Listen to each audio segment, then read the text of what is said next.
உன் மாமன் தானே இழிச்சு வாயேன். அதான் இங்க அனுப்பி வச்சிட்டா. ரொம்ப மோசமான கூட்டத்துல போய் மாட்டிக்கிட்ட அபி. என்ன காதலிக்கிற மாதிரி நடிச்சு இப்படி ஒரு துரோகத்தை பண்ணிட்டு போனா.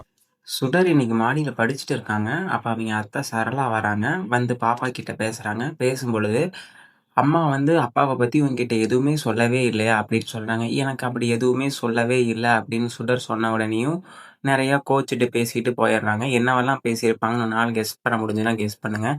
அதுக்கப்புறம் நம்ம வெற்றி வந்து அபிய போய் பார்த்து நெறைய கஷ்டத்துலயும், கோவத்துலயும் பேசுனாங்க. அதுக்கு அபியும் சொன்னாங்க, "நீ கருணா கூட சேர்றதுல தான் இவ்வளவும் பிரச்சனை. அவிங்கள நம்பாதேன்னு."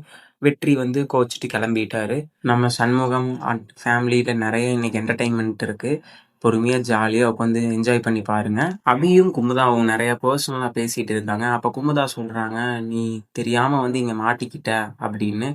அப்புறம் நம்ம வெற்றியும் ஒரு சைடு வந்து பார்த்தீங்கன்னா, அவர் ஃப்ரெண்டு கிட்ட சொல்லி புலம்பிட்டு இருக்காங்க. அதுக்கப்புறம் சண்முகம் அவிங்க ஃபேமிலி எல்லாம் சாப்பிட்றதுக்கு வெயிட் பண்ணிட்டு இருக்காங்க. ஆனா சண்முகம் வேற லேட் ஆகுது. அதுக்கப்புறம் சுடர் கேட்குறாங்க, "நான் வேணா ஹெல்ப் பண்ணியிருப்பேன்ல" அப்படின்னு. "நீ படிக்கிறத மட்டும் பாருன்னு" சண்முகம் சொல்லிடுறாங்க. அதுக்கு சரளா, "அதான் உன் மாமா தான் இருக்காருல்ல, நீ எல்லாமே பண்ணலாம் பண்ணு" அப்படின்னு கொஞ்சம் எகத்தாளமா சொல்றாங்க. இத இன்னைக்கு நடக்கிறத பத்தி நீங்க என்ன நினைக்கிறீங்கன்னு கமெண்ட்ல சொல்லுங்க. மறக்காம லைக் பண்ணி சப்ஸ்கிரைப் பண்ணிக்கோங்க.